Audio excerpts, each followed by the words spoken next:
الرحمن الرحيم. الرحمن علم القرآن خلق الإنسان علمه البيان.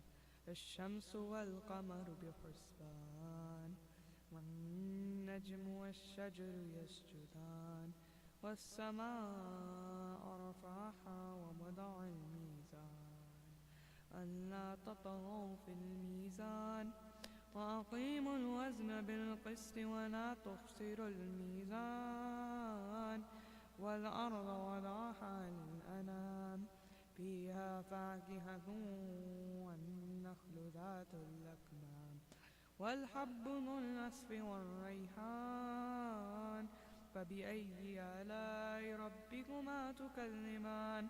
خلق الإنسان من صلصال كالفخار وخلق الجان من مارج من نار فبأي آلاء ربكما تكذبان.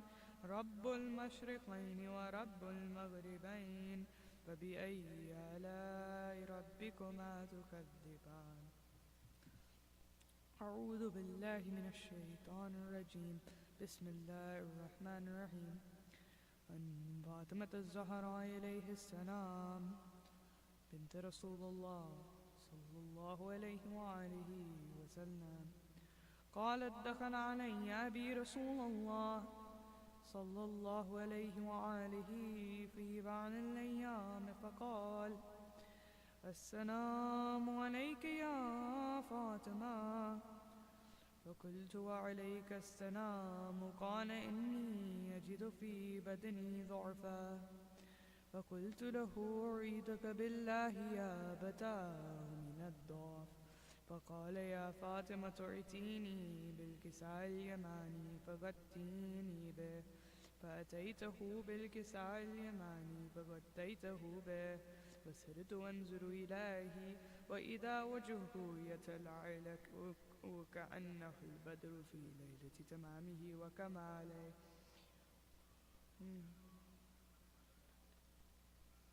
فما كانت إلا ساعة وإذا بولدي الحسن قد أقبل وقال: السلام عليك يا أمه. وكنت: وعليك السلام يا قرة عيني وثمرة فؤادي. فقال: يا أماه إني أشم عندك رائحة طيبة كأنها رائحة جدي رسول الله صلى الله عليه وآله. فقلت: نعم، إن جدك تحت الكساء. فأقبل الحسن نحو الكساء وقال: السلام عليك يا جداه يا رسول الله، اتأذن لي أن أدخل معك تحت الكساء. وقال: وعليك السلام يا ولدي ويا صاحب حوضه قد أذنت لك. فدخل معه تحت الكساء فما كانت إلا ساعة وإذا بولدي الحسين قد أقبل وقال: السلام عليك يا أمه. فقلت: وعليك السلام يا قرة عيني وثمرة فؤادي. فقال لي: يا أماه إني أشم عندك رائحة طيبة كأنها رائحة جدي رسول الله صلى الله عليه وآله. فقلت: نعم، إن جدك وأخاك تحت الكساء. فدنا الحسين نحو الكساء وقال: السلام عليك يا جدا والسلام عليك يا من اختار الله، اتأذن لي أن أدخل معكم تحت الكساء. فقال: عليك السلام يا ولدي ويا شافع أمتي قد أذنت لك. فدخل معهما تحت الكساء.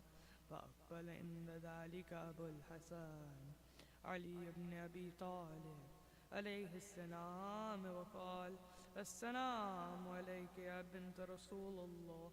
فقلت: وعليك السلام يا أبا الحسن ويا أمير المؤمنين. فقال: يا فاطمة، إني أشم عندك رائحة طيبة كأنها رائحة أخي وابن عمي رسول الله. فقلت نعم، ها هو ما عرض لديك تحت الكساء. فأقبل العلي نحو الكساء وقال: السلام عليك يا رسول الله، أتأذن لي أن أكون معكم تحت الكساء؟ وقال له: وعليك السلام يا أخي ويا وسي وخليفته وصاحبي لوائي، قد أذنت لك.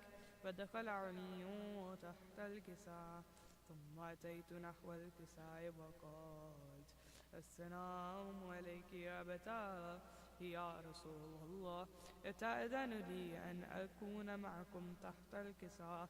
وقال: وإليك السلام يا بنتي ويا بدعتي، قد أذنت لك. فدخلت تحت الكساء، فلما اكتمل جميعا تحت الكساء أخذ عبي رسول الله بطرف الكساء وأومع بيده اليمنى إلى السماء وقال: اللهم إن هؤلاء أهل بيتي وخاصتي وحمتي، لحمهم لحمي ودمهم دمي، يعلمني ما يعلمهم ويحزنني ما يحزنهم. أنا حرب لمن حاربهم وسلم لمن سالمهم وعدو لمن عاداهم ومحب لمن أحبهم. إنهم مني وأنا منهم. فاجعل صلواتك وبركاتك ورحمتك وغفرانك ورضوانك علي وعليهم، وأذهب عنهم الرجس وطهرهم تطهيرا.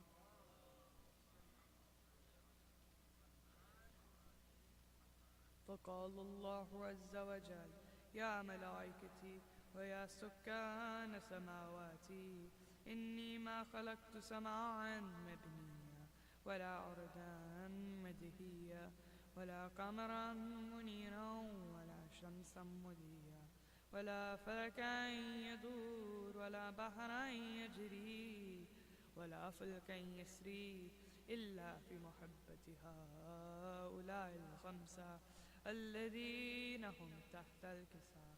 فقال الأمين جبرائيل: يا رب ومن تحت الكساء؟ وقال عز وجل: هم أهل بيت النبوة ومعدن الرسالة، هم فاطمة وأبوها وبعلها وبنوها.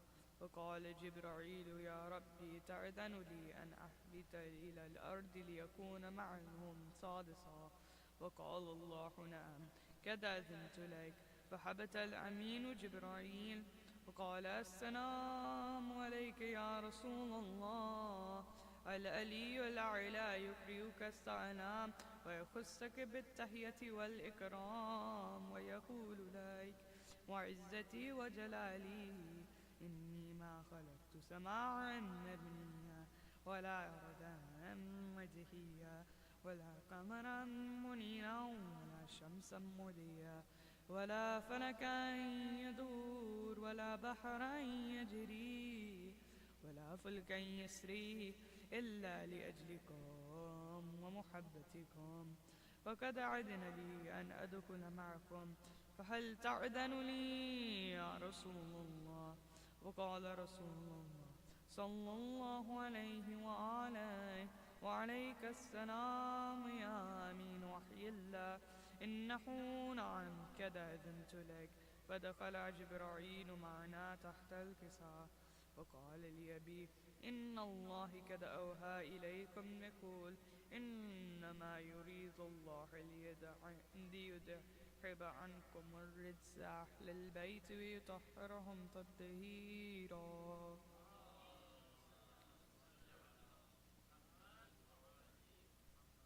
فقال علي لأبيه: يا رسول الله، أخبرني ما لجلوسنا هذا تحت الكساء من الفضل عند الله. فقال النبي صلى الله عليه وآله: والذي بعثني بالحق نبيا واصطفاني بالرسالة نجيا ما ذكر خبرنا هذا في محفل من محافل أهل الأرض وفيه جمع من شيعتنا ومحبينا إلا ونزلت عليهم الرحمة وحفت بهم الملائكة واستغفرت لهم إلى أن يتفرقوا.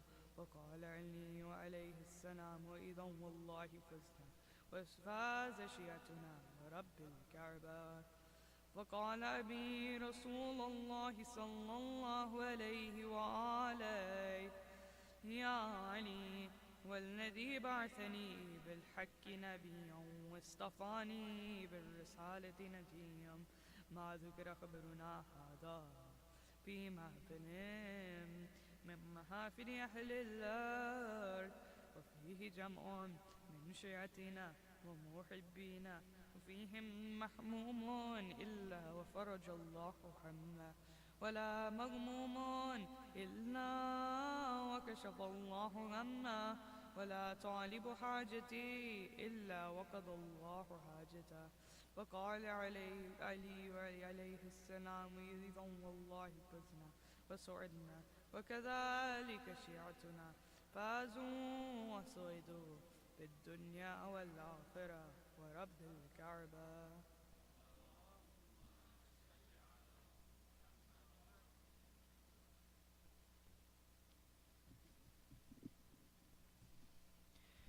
تعجیل ظہور امام زمانہ بلند تر صلوات.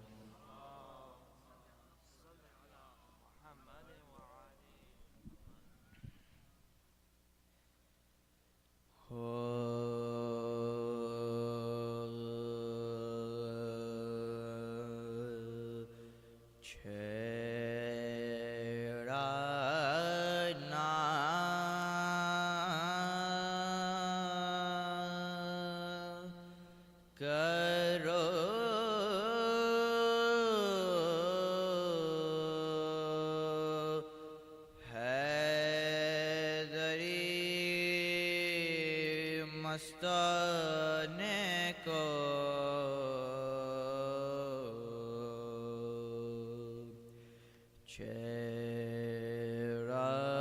چیرانا کرو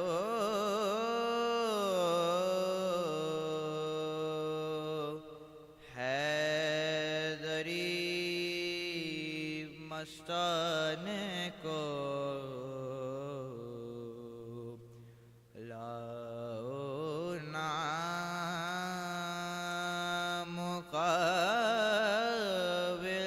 کسی بیگانے کو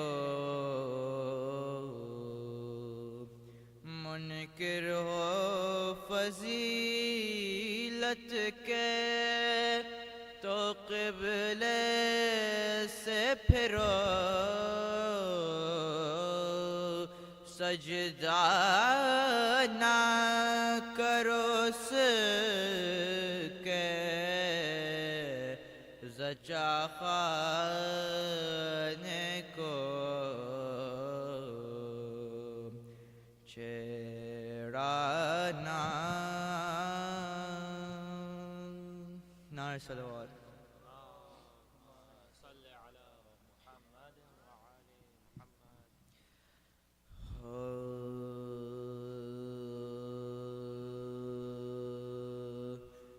منتظم کعبے کا پہنچا صفائی کے لیے اب تو اب اور گھر ڈھونڈو خدائی کے لیے منتظم کعبے کا پہنچا صفائی چھیرتے ہیں کلائے اژدر کو جھولے میں علی چھیرتے ہیں کلائے اژدر کو جھولے میں علی آج پہلی مشق ہے خیبر کشائی کے لیے منتظم کعبے کا پہنچا صفائی دو کیا مرحب کو حیدر نے تو بالی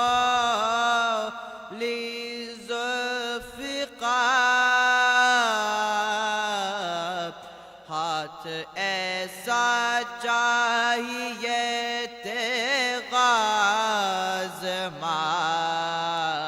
مائی کے لیے کہتے تھے عباس میں سقا ہوں فوج شاہ کا خون کے دریا بہا دوں گا ترائی کے لیے منتظم کعبے کا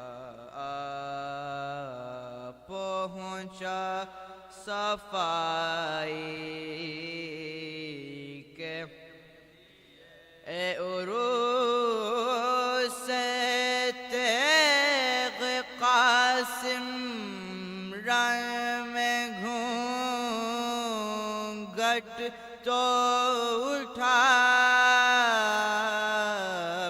سر لیے لاکھوں کھڑے ہیں رونمائی کے لیے منتظم کعبے کا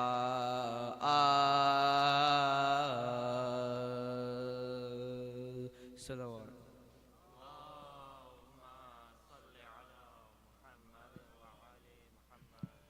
فاتحہ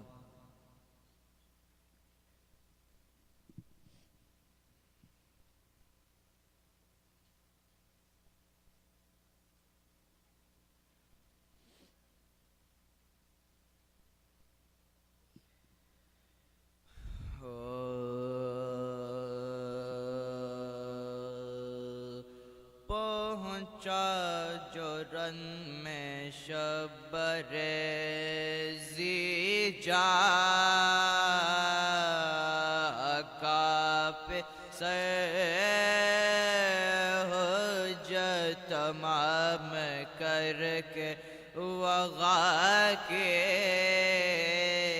بکرف ارزق کو دی وہ زکے جو کھے نامیوں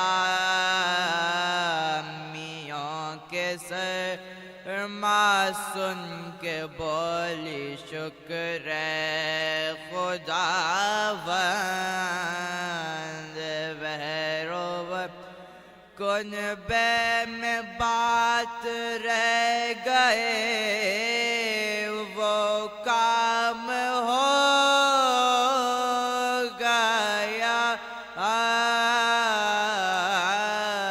بن باپ کے پسر کا بڑا نام ہو گیا بن باپ کے پسر کا بڑا نام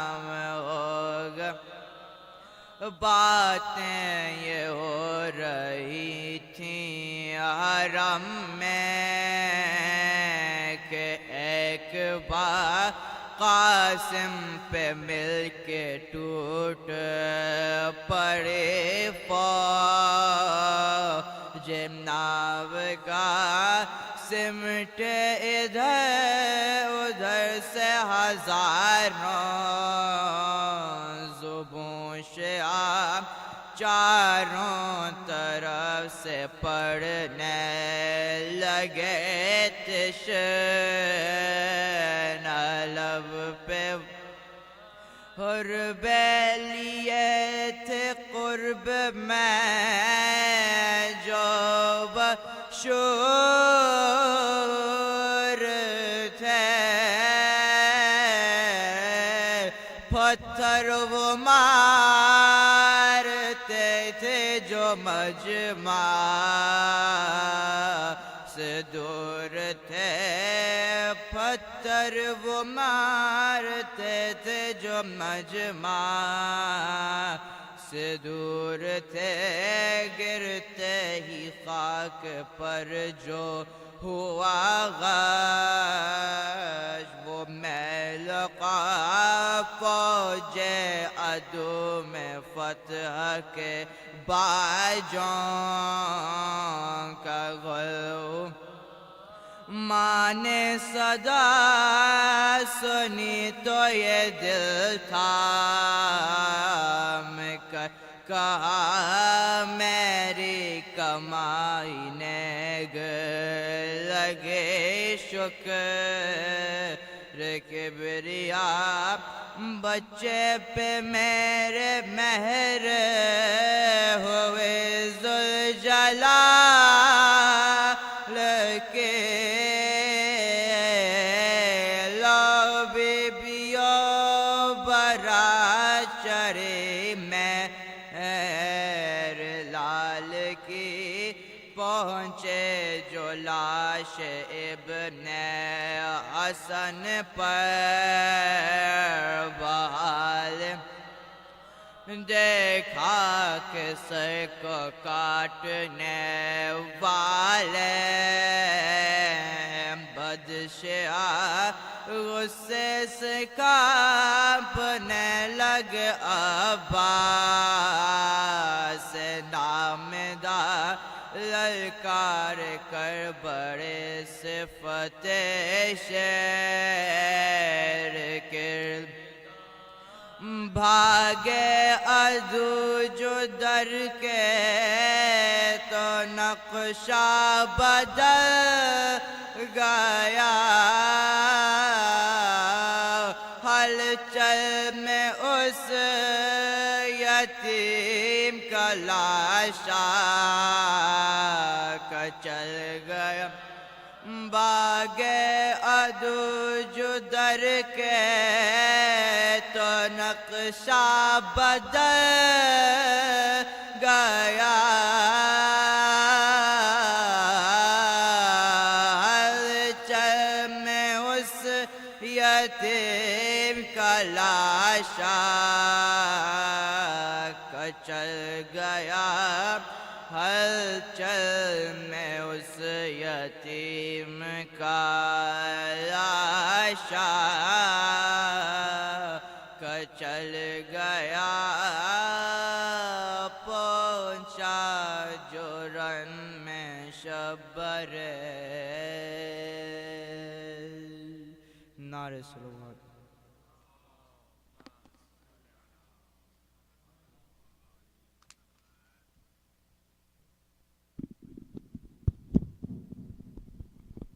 Assalamu alaikum mu'mineen. Just a couple of housekeeping announcements. First, I would like you all to come please forward to make room for people coming later during the majlis. Bawazib lan salawat.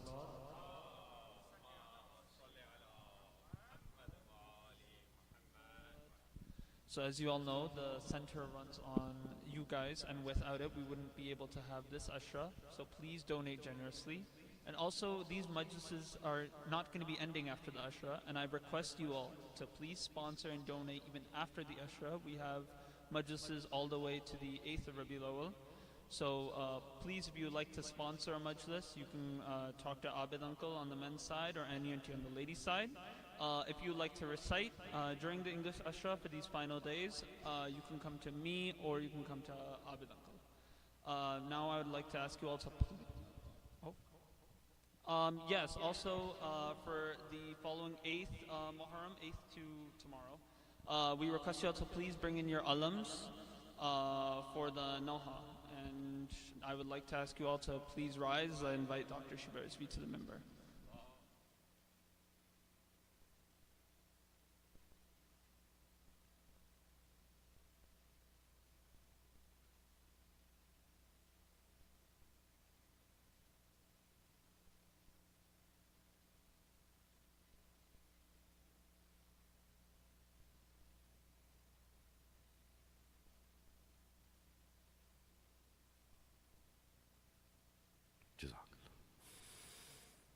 ما شاء الله لا حول ولا قوة إلا بالله العلي العظيم. أعوذ بالله من الشيطان اللعين الرجيم. بسم الله الرحمن الرحيم. الحمد لله الذي لم يتخذ ولدا ولم يكن له شريك في الملك ولم يكن له ولي من الذل وكبره تكبيرا. أكبر الله أكبر الله أكبر. الحمد لله الذي مبدع الأنوار ثم مؤلج الليل في النهار. العزة لله الملك الجبار الواحد الأحد الصمد القهار. الصلاة والسلام على آل الله الأبرار محمد وأهل بيته الأطهار الذين أذهب الله عنهم الرجس وطهرهم تطهيرا. الله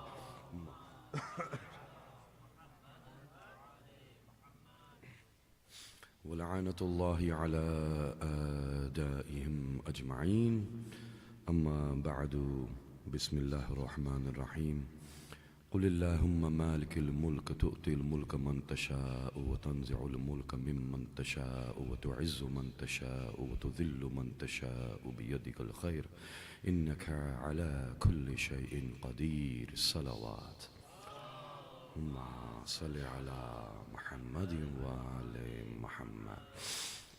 Mu'mineen, it is my great honor to once again look upon the bright faces of the lovers of the Ahlul Bayt and continue our discussion on Mulk and Malakut, the authorities given to us, the authorities given to the Anbiya, and the authorities given to the Ma'sumin, and what is within Allah's dominion and authority, and what does He delegate to others, and is there anything He has not delegated to others. And if He delegates to others the ability to make something, to create something, to give sustenance, to control the clouds, to control the winds, to control the movement of the stars and the weather patterns of our geography, then does it make Him any less a Lord? Sometimes what happens is they say, well, you said that Ali is doing everything. So if Ali is doing everything, what is Allah doing? And in a way, I suppose it's a valid question. Then what is Allah doing? When it comes to doing, we need to understand that by doing something, it is not necessary that that is Allah's greatness. In doing something. In doing something, doing is action. Action is verb. Action comes within time and space. So when we say someone is doing something, you do things, right? We do things. And does that mean that Allah needs to do things like us to be great? We have to do well in school to be considered smart. We have to do well in our careers to attain wealth. We have to do well in our studies to do the zikr of Imam Hussein, or we have to practice our vocals to be able to recite the Noha. When we do things, we attain greatness by doing. Allah's greatness is not by doing. Therefore, He does not become any less if He is not doing. A king's greatness is not in doing, but in having ministers that do for him. That means Allah's greatness is actually more because He has 14 Ma'sumin who do things in His place. If Imam Ali is doing things for Allah, it is not that it is decreasing Allah's greatness, rather it is increasing it. Therefore, when you look at the status of somebody, you know, for example, I was so touched. In a majlis at night, there was a young boy, and he's maybe 4 years old, and so he comes up and he says salam, and after salam he asks me a question. I was astounded, because that's a question that I would expect somebody maybe 10, 20 years later to ask than his age. And he says, why is Mawla Abbas not an imam? And so I remember when there was I think I was watching CNN or something, and there was a CNN reporter, and it was when, you know, the Ashur started to, and I mean the Arba'een started to open up again, and when more and more people were going, so they were talking about the Zaireen going there, and the reporter said they have gone to the shrines of Imam Abbas and Imam Hussein. So somewhere along the way things got lost and terminology got lost, and they didn't say it accurately, but that was what they said. And I smiled and I said, Chale aqidat wa achha hai inika. And so, you know, the question becomes, why is Mawla Abbas not an imam? It's true he's not an imam. And you know, and so I told him, I don't know how much he understood, he's 4 years old, but he seemed to nod his head. And I said, the Quran says, Inna iddat ash-shuhuri inda Allahi ithna ashra shahran yawma khalaqa as-samawati wal ard. In Surah Tawbah it says that in Allah's eyes, or within Allah's knowledge and determination, from the beginning of the creation of the universe, there have been 12 months. And when it was 12 months, then people asked the Imam, what does this mean by 12 months? Everybody knows there's 12 months. That's never been a dispute. Why does Allah have to say there's 12 months? It's not like someone was saying there's 11 months and someone was saying there's 13 months. So, of course, our Masoom replied that the months here is referring to the Imams. And the number of Imams, according to Allah, from the beginning has always been 12. So I told him that Allah decided there will be 12. And also, Allah decided that the Imams will come from the lineage of Amir al-Mu'mineen and Bibi Sayyida. So therefore, we see the 9 Imams coming from the lineage of Imam Hussain through Bibi Sayyida. And also, when a Masoom was asked the same question, Imam was asked the same question, because when they hear the fazilat of Hazrat Abbas, it begs the question. And they asked the Imam, they said, why is Abbas not an Imam? And the Imam said that through him not being an Imam, you can understand the greatness of an Imam. Through him not being an Imam, you understand the greatness of an Imam. And he said, what do you mean? He said, if Abbas with all his great qualities is not an Imam, then can you imagine what an Imam is? You see, can you imagine? No, you cannot imagine. That means it's hard for us to fathom Abbas. Then how will we fathom what is Hussein? How will we fathom what is Ali? What is an Imam? So, you know, there's a certain status that comes with the one that is following you. He is following Imam Hussain. He is being led by Imam Hussain. He was always looking to what Imam Hussain wishes, and in his greatness. So then what is Hussain? Jab Abbas ye hai, then what is Hussain? In the same way, you look at any king in the world, and maybe you look at his minister, and if you only meet the minister, but you're so impressed and overwhelmed and amazed by this minister, then you start to wonder, then what must the king be like? If this is the minister who follows the orders of the king. In the same way, when we look at the Masumeen, or we look at Amir al-Mu'mineen, Imam Ali, and we say that if this is the one who is doing everything for Allah, and despite all the power he has, he is still in sajda to Allah, then who is the one whom Ali is worshipping? You see, when you see the greatness of somebody, and you see them bowing down to another being, then you want to bow down to that being as well. It is in understanding Ali's greatness that we realize we cannot fathom the greatness of Allah subhanahu wa ta'ala. In other words, we do not want to worship any Allah.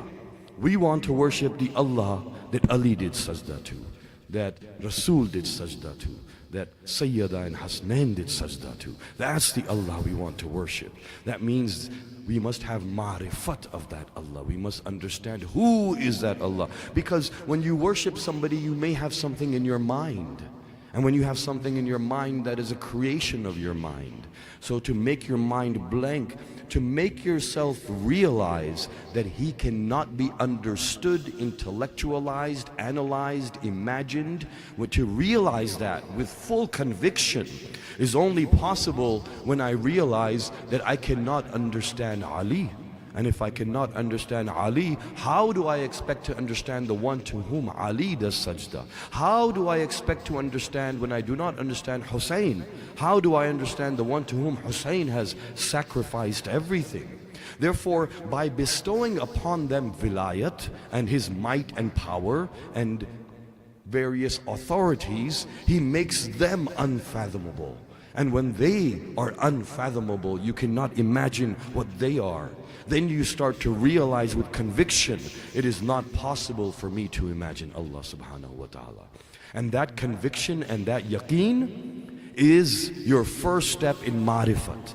Knowing Him is to ultimately know you cannot know Him. And to understand why you cannot know Him and what your limitations are, this is what brings you amongst the humble. What we said yesterday is the khashi'een. Now, I would like to take advantage of a khutbah that Hazrat Muslim gave to explain a little bit about our topic. And this khutbah was given in Kufa.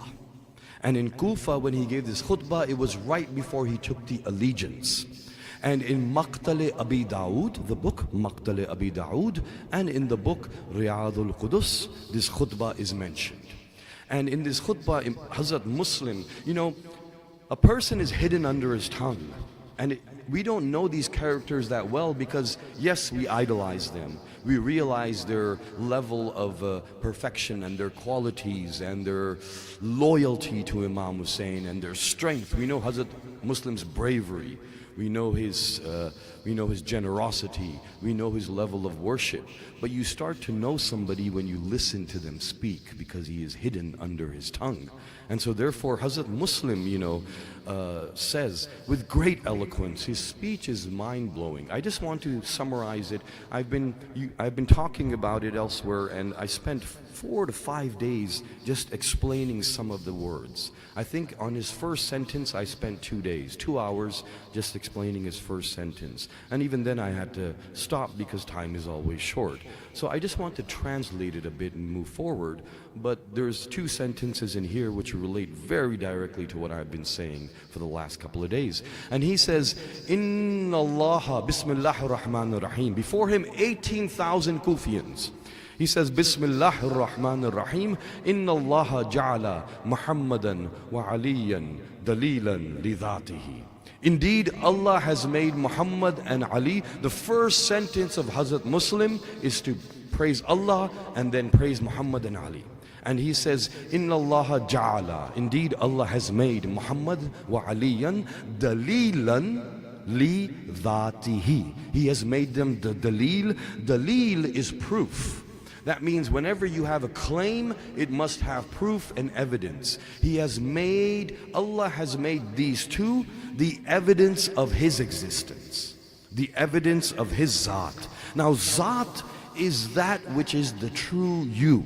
We said Zat in our earlier discussions, where we said that you have the realm of Mulk, which is your outer body. You have the realm of Malakut, which is your nafs and your ruh and your qalb and your iman. And you have the realm of Jabarut, which is deepest within you, and this is where you have your Zat. We do not see your Zat, but your Zat is proven by your qualities. If I know that, for example, someone is Muhammad and someone is Ali, and I know someone is Abid, and I know you and recognize you because of your qualities. That means I know your face, the way you look, I know your height, I know your weight. I mean, not exactly, but I have an idea of your form and shape, and I know how your eyes are, your nose is, your lips are, and hair. And all these qualities come together to make you. In the simplest sense, when we look at water, water has qualities. Water in chemistry, in physics, is considered to be colorless and odorless and tasteless, and it has a freezing point of 0 degrees and a melting point of 100 degrees, and so on and so forth. These qualities, when they come together, they prove that this is water. We do not see the zat of water.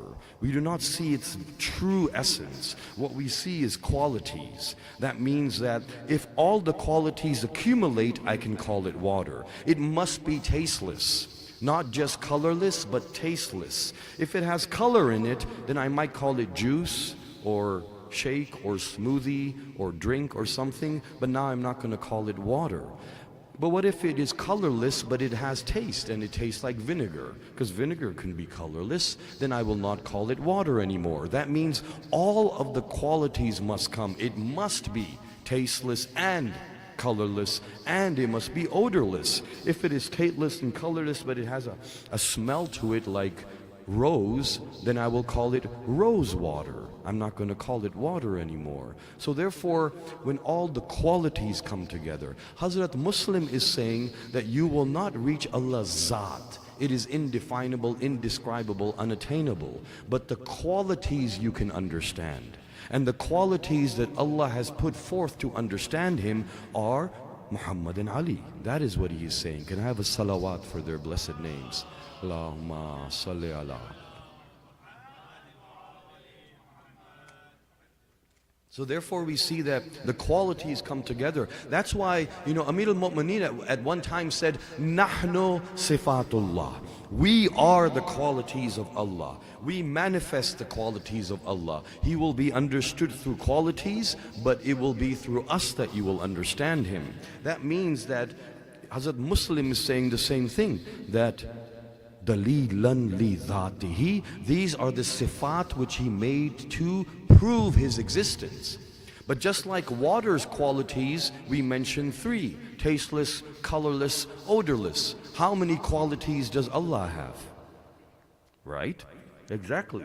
You know the answer is infinite. He has infinite qualities. What is the limit of Allah's qualities?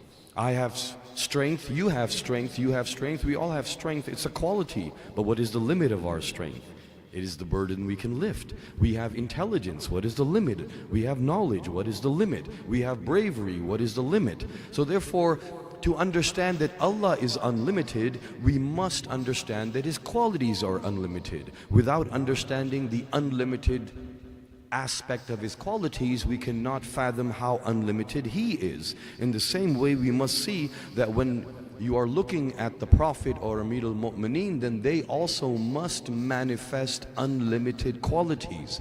So what we see is that when Amir al-Mu'mineen is holding the gate of Khaybar with 2 fingers, you are starting to understand that there is a strength here that is beyond comprehension. And not only does he hold it up with 2 fingers, he makes a bridge out of it. Not only does he make a bridge out of it, the whole army passes over it. Not only does the whole army pass over it, the Prophet, when Salman comes to the Prophet and says, I cannot believe, look at this, what is Ali doing, O Prophet? And the Prophet says, Salman, you are surprised by looking at his fingers, look at his feet. And then when he looks at his feet are not even in the air. So now you start to see that someone is defying the law of gravity, defying the law of human physiology. You are seeing the unlimitation aspect of this. When we look at Miraj and we see how quickly he goes to Miraj and returns within less than a fraction of a second, we are not now seeing the speed of a Porsche or a Camaro or a Mercedes. We are seeing not the speed of sound. We are seeing not the speed of light. We are seeing the speed of something that is beyond our calculations now. We cannot even fathom this. I think it might have been last year when I talked about the 7 earths and the 7 skies, and I talked, yes, you remember? And so at that time we discussed how much expanse actually had to be traversed. Not just this universe, but he passed through at least 15 different universes and dimensions to reach Sidratul Muntaha. So it is beyond our comprehension. And when Ali is beyond our comprehension, who is Ali worshipping all night? Who is he spending his life every moment for? Whatever he is doing is for Allah, then who is that one? It begs us we get curious about it then. We get enticed. We want to know, what is this? Who are these people and why are they doing this? So he says, Alhamdulillahi alladhi ja'ala Muhammadan wa aliyan dalilan li dhatihi wa aqamahuma maqamahu fi sa'iril bariyatihi. And he says, and these two were given this status of being his qualities and manifesting Allah's qualities, unlimited qualities in an unlimited way. From amongst all of creation, these two were given a status no one else was given.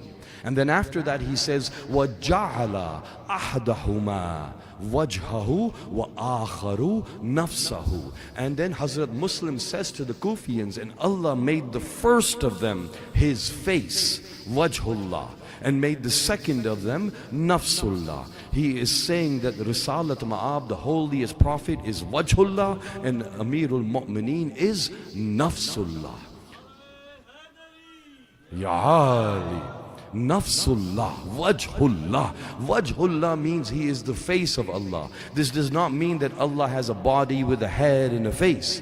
But what it means is that if you have a face, then the Holy Messenger is doing for Allah what your face does for you. Your face is not you, is it? In other words, you say, this is my face. When you say, this is my face, you are proclaiming that I own this face. Therefore, you are the owner and this is owned. And what is owned by you is your property, it is not you.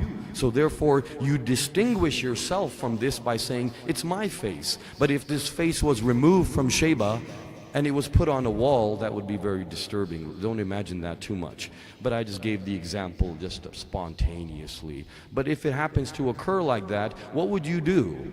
You would look at it, you would be disturbed, of course, that would be kind of disturbing, but then you would say, why is Sheba's face there? You wouldn't say, oh, there's Sheeba. I would be walking around without a face now, and you would look at me and say, Sheeba, where's your face?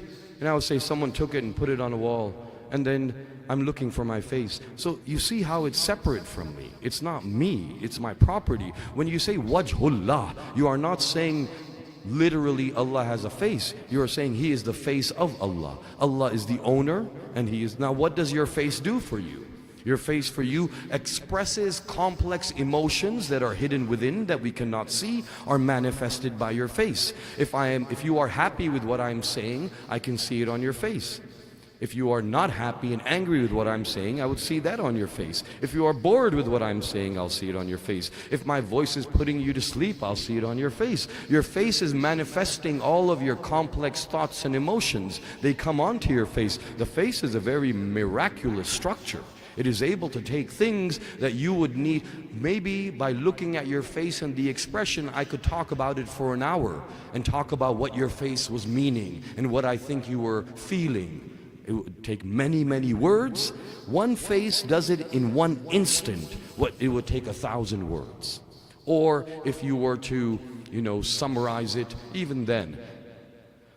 That means that what is within you is hidden, and that is ghaib, and Allah is ghaib, but He will be manifested through the face. That means if you want to know if Allah is happy with you, look at the Prophet's face. If you want to know if Allah is angry with you, look at the Prophet's face. As simple as that. So one is the face of Allah, one is the nafs of Allah. And he called Amirul Mu'mineen Nafsullah. Nafs is the self. Nafs is yourself, is your me, is your I, is the place from where you say I am. And for our nafs, we were told, and somebody asked none other than the daughter of the Holy Prophet, Bibi Sayyida Salamullah alayha.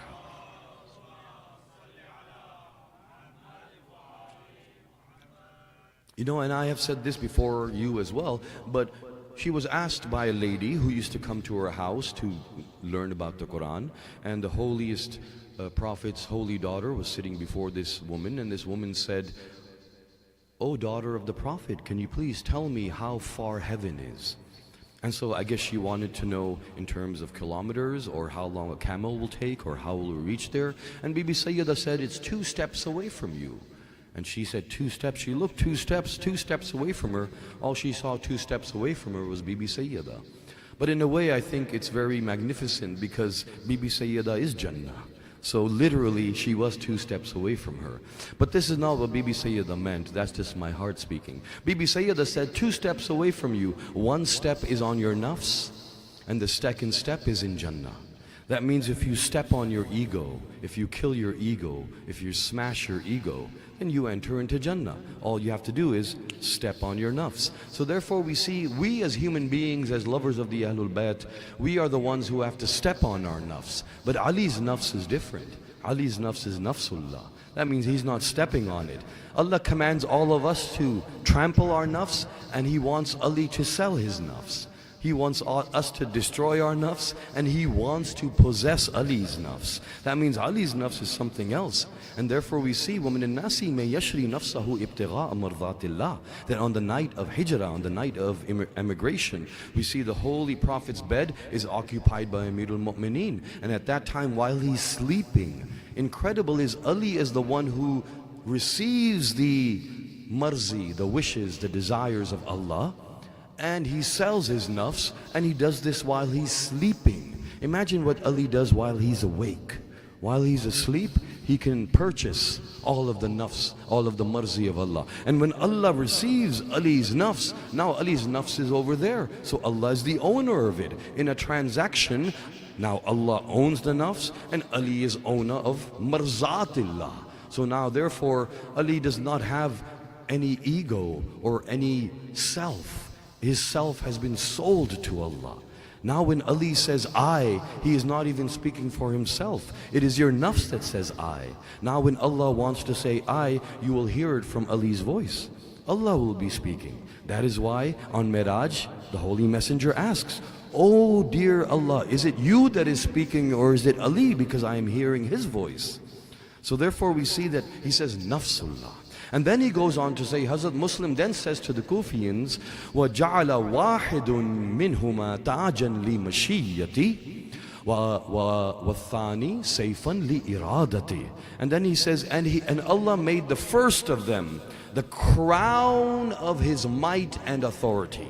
He made the Holy Messenger his crown of his might and authority, and he made Ali Sayfan li iradati. He made him the sword of his irada. That means Allah's irada, Allah's will always be fulfilled. And if a sword is needed to fulfill it, then Ali will be that sword. Not Zulfiqar, Ali. Zulfiqar is the sword of Ali. Ya Ali. Ali is the, Zulfiqar is the sword of Ali, and Ali is the sword of Allah. That means Zulfiqar is Sayf Ali, and Ali is Sayfullah. Sayfu iradatillah. He is the sword of the irada of Allah. And then Hazrat Muslim goes on to say, وَكَانَ السَّيَّدُ, and this is where especially our topic links, although I think every sentence has linked to our topic. وَكَانَ سَيَّدُنَا الْأَكْبَرُ يَنْتِقُ عَنِ اللَّهِ وَلِلَّهِ وَبِاللَّهِ.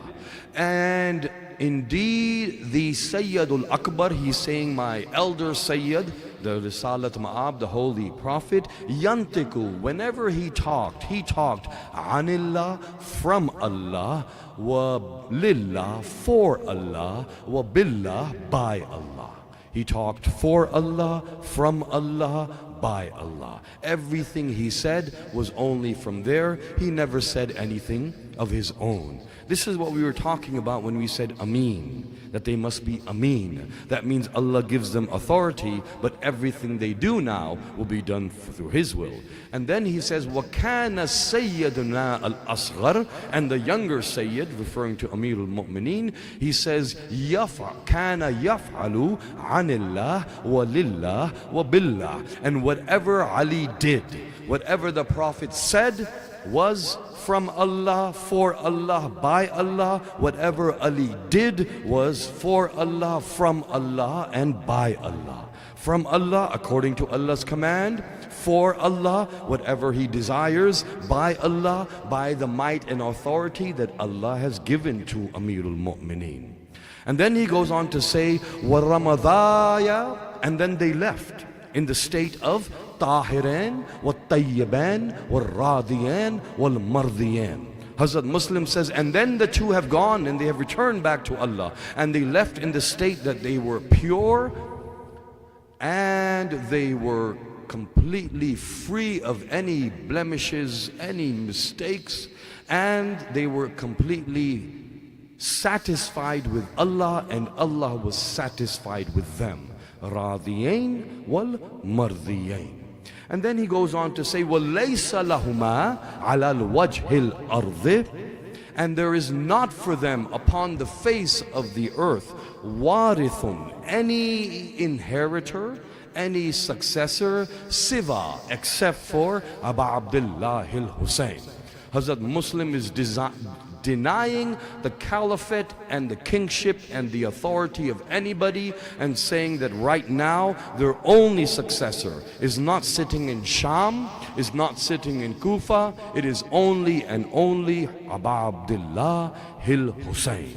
And then he goes on to say, who is Hussein? He says Hussein is the one who is Kalimul Quran wa Munajibur Rahman wa Haliful Iman والقاسم كل خير المفروض الطاعة على الجن والإنس والوحش والطير. He says that Hussein is the one who is Kalimul Quran, the one whom the Quran speaks to. وَمَنَاجِيبُ Rahman, the one with whom Allah whispers His secrets. وَحَلِيفُ Iman, He is the faith that you have sworn to hold to and to be loyal to and to obey. He is saying that Hussein is the Iman that you have pledged your allegiance to. And he says, قَاسِمُ كُلِّ خَيْرٍ, and he is the distributor of all that is good in the world.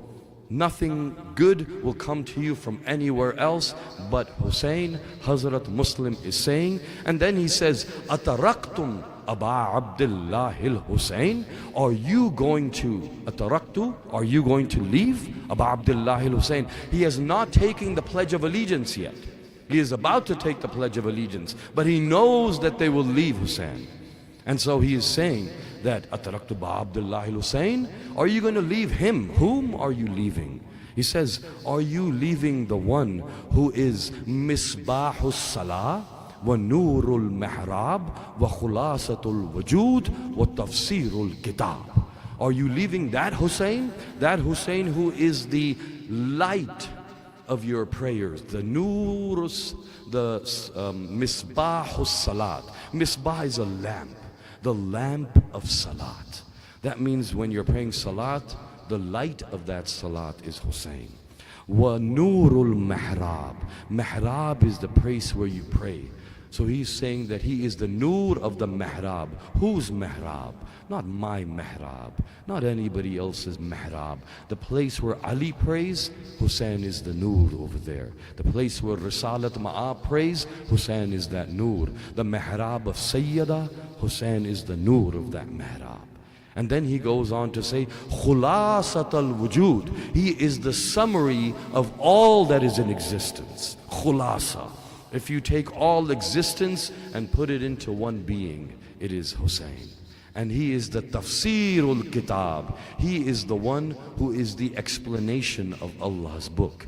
Hussein is the Tafsir, not of one verse, not of one surah, but of the entire Al-Kitab. This is what Muslim is saying regarding Hussein. And then he goes on to say, are you going to leave Hussein? Will you leave him? The one whose crib was held by Jibra'il, are you going to leave him for the one who listens to the... He basically used a word that means the singing women. The singing women who put him to sleep. Are you going to leave the one who drinks from Kawthar for the one who drinks alcohol? Are you going to leave the one in whose house Quran was revealed for the one who plays with monkeys? And then he says, Arsaltu, I have been sent to you. Ila bay'atillah, to take the bay'at of Allah, wa bay'atu Aba Abdullah, and the bay'at of Imam Hussein. So this is Hazrat Muslim, and what is he saying? He's saying that whatever they do for him.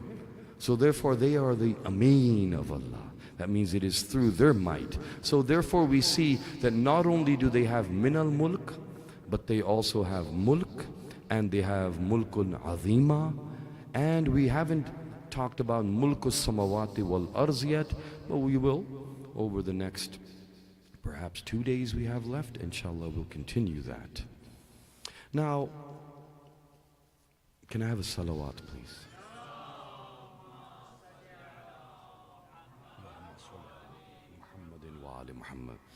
Today we are commemorating the martyrdom of one who was orphaned in a very young age, whose father was poisoned when he was very young. And in that young age, you know, there's a certain love.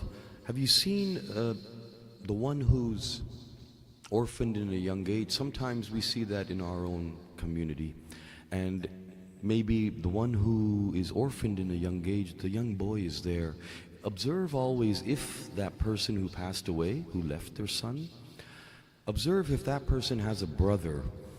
You will note that that brother will now develop a special love and protective instinct for his nephew, because his nephew's father has passed away.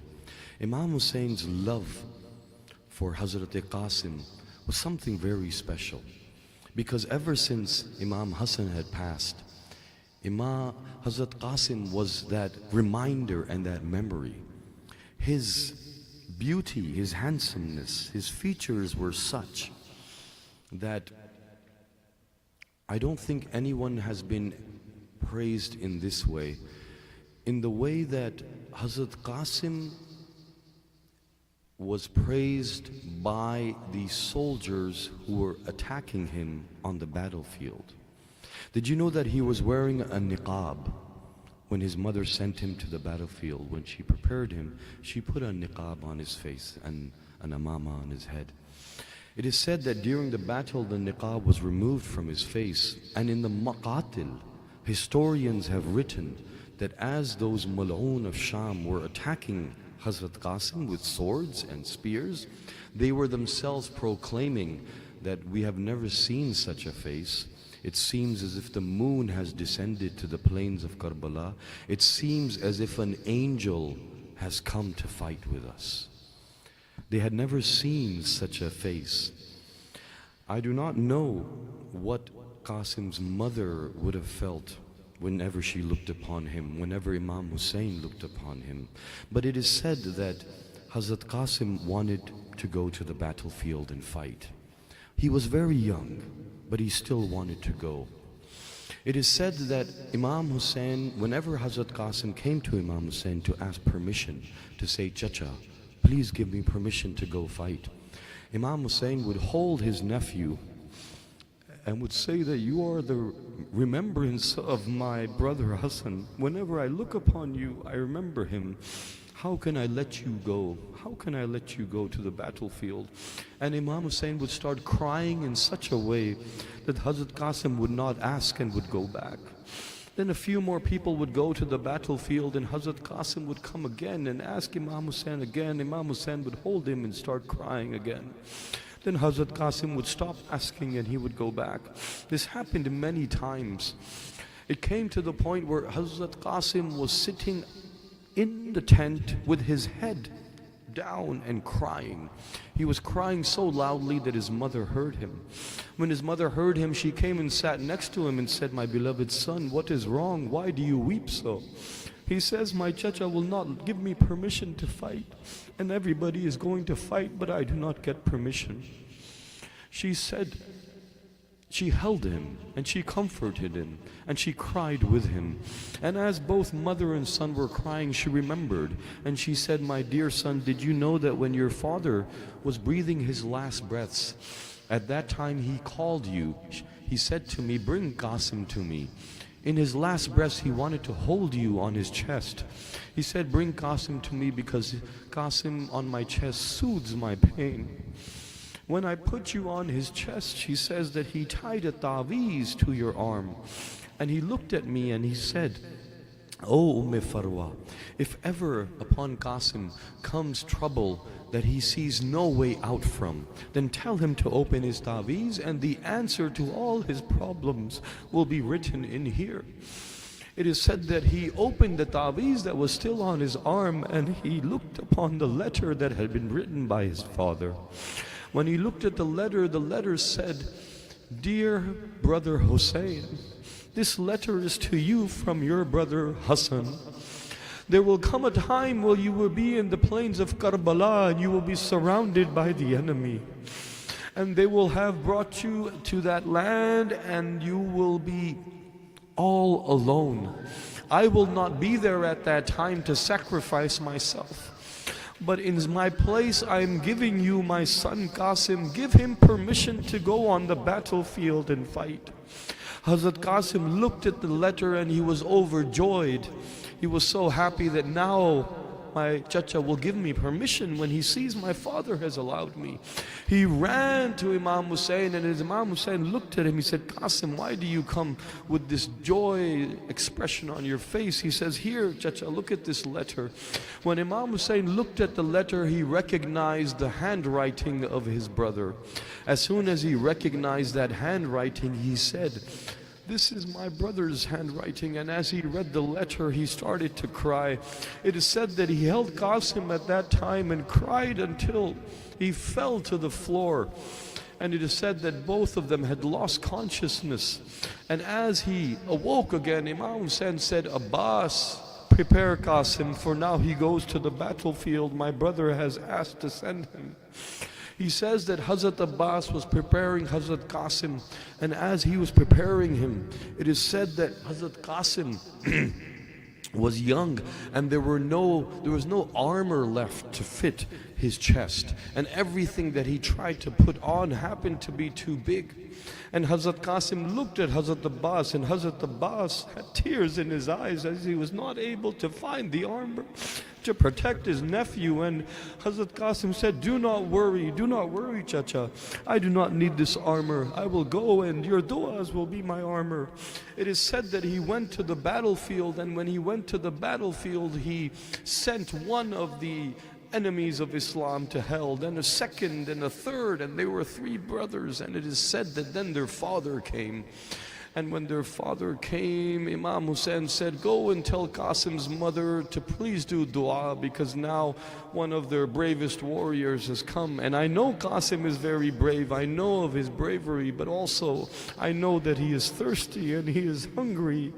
And it is said that even he sent to hell. And then Hazrat Qasim became surrounded by the enemy, and as he was surrounded by the enemy, they all attacked him from all sides. And Imam Hussein and Hazrat Abbas watched as they tried to see Qasim, but he was surrounded. And then at one point he fell to the plains of Karbala, and as he fell upon the sands, he said, "Oh chacha, please come to help me." And it is said that when Hazrat Abbas and Imam Hussein rushed to the battlefield, the enemy ran in such a way that the ones who are on one side ran to the other, and those on this side ran to the other side. And Hazrat Qasim's body had been trampled by the hooves of horses, to the extent that when Imam Hussein got to where Hazrat Qasim was calling him, he could not see Hazrat Qasim, but pieces. فَسَيَعْلَمُ الَّذِينَ ظَلَمُوا أَيَّ مُنْقَلَبٍ يَنْقَلِبُونَ أَلَا لَعْنَةُ اللَّهِ عَلَى الْقَوْمِ الظَّالِمِينَ. Matame Hussein.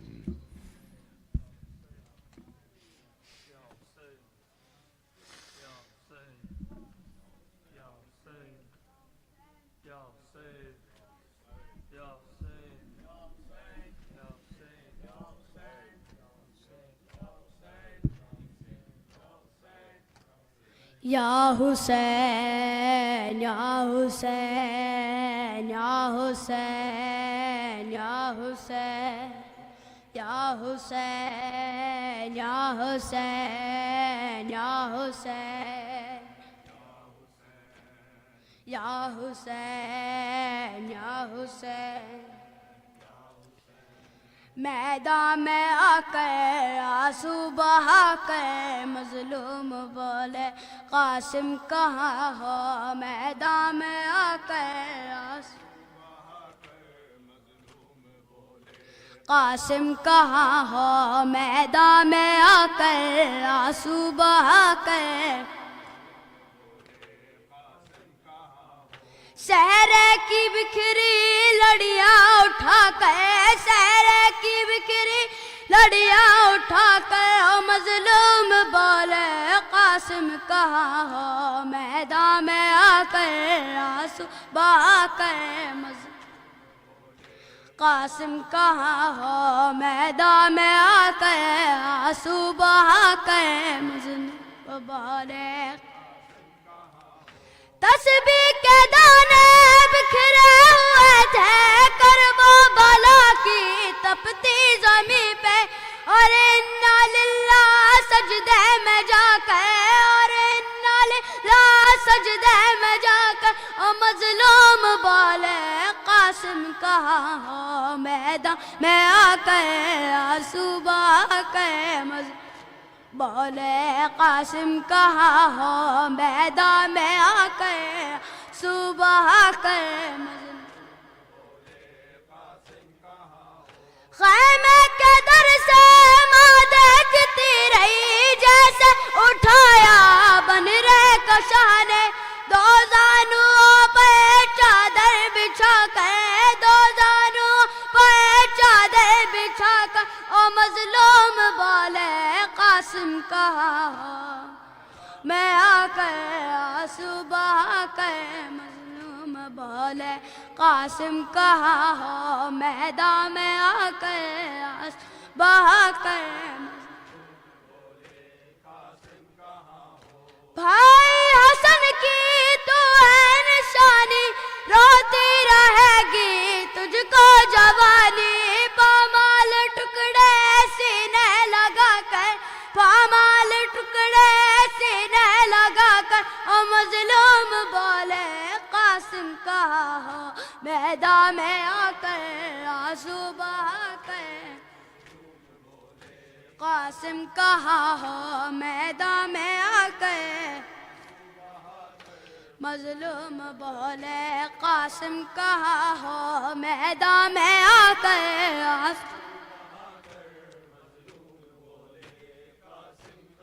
کیسی ہے شام آئی اولاد سیدہ پر کیسی ہے شام آئی اولاد سیدہ پر کیسی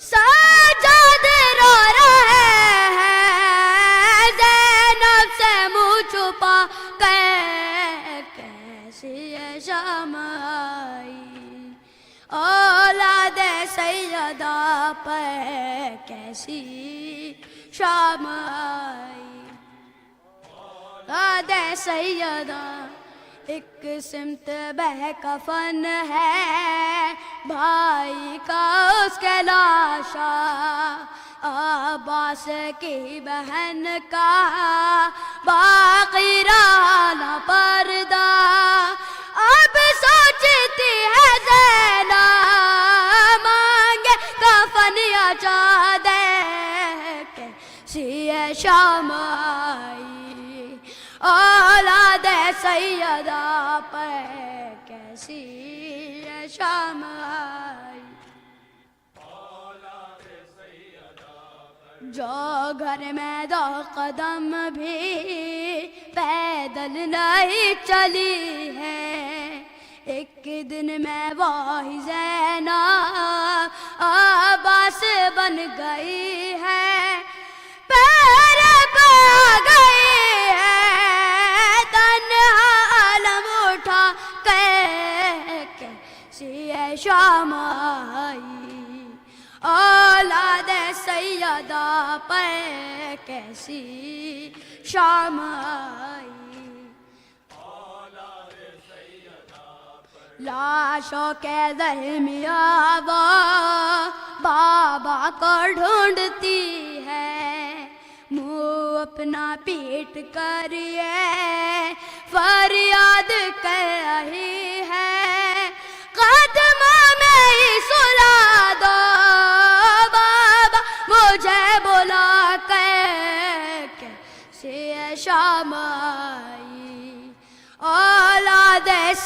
ادا پر کیسی ہے شام آئی.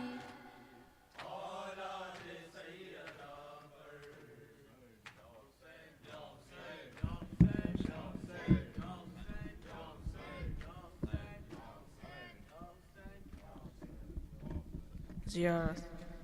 السلام علیکہ یا رسول اللہ، السلام علیکہ یا نبی اللہ، السلام علیکہ یا حبیب اللہ، السلام علیکہ یا محمد بن عبداللہ، السلام علیکہ یا امیر المؤمنین یا علی بن ابی طالب، السلام علیکہ یا فاطمہ الزہرا، السلام علیکہ یا حسن المجتبی، السلام علیکہ یا ابا عبداللہ الحسین، السلام علیکہ یا علی بن حسین یا زین العابدین، السلام علیکہ یا محمد بن علی، السلام علیکہ یا جعفر بن محمد، السلام علیکہ یا موسیٰ بن جعفر، السلام علیکہ یا علی بن موسیٰ رضا، السلام علیکہ یا محمد بن علی الذکی، السلام علیکہ یا علی بن محمد النقی، السلام علیکہ یا حسن بن علی العسکری، السلام علیکہ یا مولاي صاحب عصر الزمان، الامان الامان الامان من فتنة الزمان ومن شريك القرآن ومن خليفة الرحمن. أجر تعالى وفرجك وسهل تعالى مخرجك وسهولك بإنسانك وأوانك. السلام عليكم ورحمة الله وبركاته. اللهم صل على محمد وآل محمد.